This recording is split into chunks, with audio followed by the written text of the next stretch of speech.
Once upon a time there were 4 little rabbits, and their names were Flopsy, Mopsy, Cottontail, and Peter.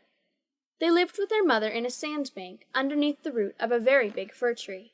"Now, my dears," said old Mrs. Rabbit one morning, "you may go into the fields or down the lane, but don't go into Mr. McGregor's garden. Your father had an accident there. He was put in a pie by Mrs. McGregor. Now run along and don't get into mischief. I am going out." Then old Mrs. Rabbit took a basket and her umbrella to the baker's. She brought a loaf of brown bread and 5 currant buns. Flopsy, Mopsy, and Cottontail, who were good little bunnies, went down the lane to gather blackberries. But Peter, who was very naughty, ran straight away to Mr. McGregor's garden and squeezed under the gate. First, he ate some lettuces and some French beans, and then he ate some radishes, and then, feeling rather sick, he went to look for some parsley. But round the end of a cucumber frame, who should he meet but Mr. McGregor? Mr. McGregor was on his hands and knees planting young cabbages, but he jumped up and ran after Peter, waving a rake and calling out, "Stop, thief!" Peter was most dreadfully frightened. He rushed all over the garden, for he had forgotten the way back to the gate. He lost one of his shoes among the cabbages and the other shoe among the potatoes. After losing them, he ran on 4 legs and went faster, so that I think he might have got away altogether, if he had not unfortunately run into a gooseberry net, and got caught by the large buttons on his jacket. It was a blue jacket with brass buttons, quite new.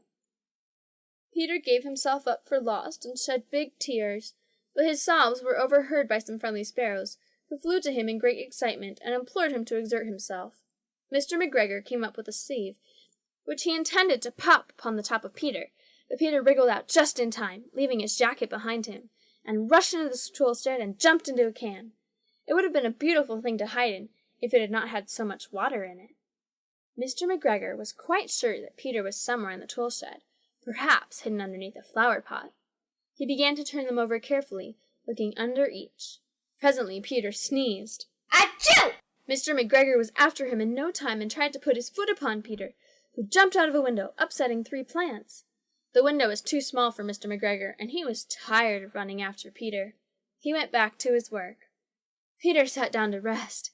He was out of breath and trembling with fright, and he had not the least idea which way to go. Also, he was very damp with sitting in that can. After a time, he began to wander about, going lippity, lippity, not very fast, and looking all around. He found a door in a wall, but it was locked, and there was no room for a fat little rabbit to squeeze underneath.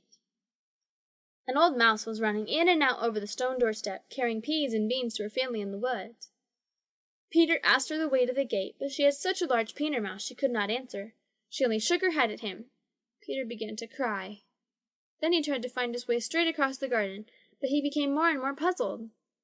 Presently he came to a pond where Mr. McGregor filled his water cans. A white cat was staring at some goldfish. She sat very, very still, but now and then the tip of her tail twitched as if it were alive. Peter thought it best to go away without speaking to her. He had heard about cats from his cousin, little Benjamin Bunny. He went back towards the tool shed, but suddenly, quite close to him, he heard the noise of a hoe. Scritch, scratch, scratch, scritch. Peter scurried underneath the bushes, but presently, as nothing happened, he came out and climbed upon a wheelbarrow and peeped over. The first thing he saw was Mr. McGregor hoeing onions. His back was turned towards Peter, and beyond him was the gate. Peter got down very quietly off the wheelbarrow and started running as fast as he could go, along a straight walk behind some black currant bushes.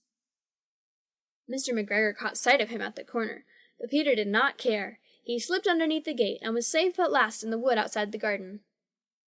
Mr. McGregor hung up the little jacket and shoes for a scarecrow to frighten the blackbirds. Peter never stopped running or looked behind him till he got home to the big fir tree. He was so tired that he flopped down on the nice, soft sand floor of the rabbit hole and shut his eyes. His mother was busy cooking. She wondered what he had done with his clothes. It was the second little jacket and pair of shoes that Peter had lost in a fortnight. I'm sorry to say that Peter was not very well during the evening. His mother put him to bed and made some chamomile tea, and she gave a dose of it to Peter. 1 tablespoon to be taken at bedtime.